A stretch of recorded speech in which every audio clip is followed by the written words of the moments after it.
तुम्ही पाहत आहात MCN न्यूज मराठी।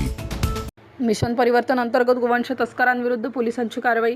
जळगाव शहराच्या कुरेशी मोहल्ल्यातून 17 जनावरांची सुटका। मिशन परिवर्तन अंतर्गत बुलढाणा जिल्ह्यातील जळगाव जामोद पोलिसांनी धडक मोहीम राबवत गोतस्करांच्या ताब्यातून 17 गोवंश जनावरांची सुटका केली आहे। शहरातील कुरेशी मोहल्ल्यात 17 जनावरे कत्तलीला नेण्याच्या उद्देशाने बांधून ठेवण्याची गोपनीय माहिती पोलिसांना प्राप्त झाली होती। या माहितीच्या आधारे सापळा रचून पोलिसांनी आरोपींच्या ताब्यातून 3,45,000 रुपये किमतीच्या जिवंत जनावरांची सुटका केली आहे। सदरची जनावरे हे शेख शेरा शेख युसूफ राहणार कुरेशी मोहल्ला याची असल्याची माहिती पोलीस प्रशासनाकडून देण्यात आली।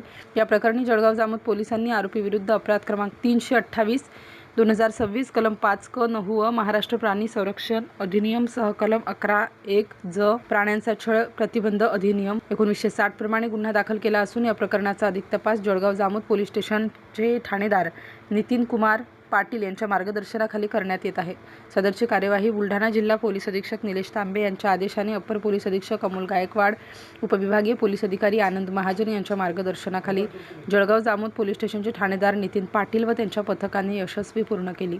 MCN न्यूज मराठीकरिता वैभव वडोदे, जळगाव।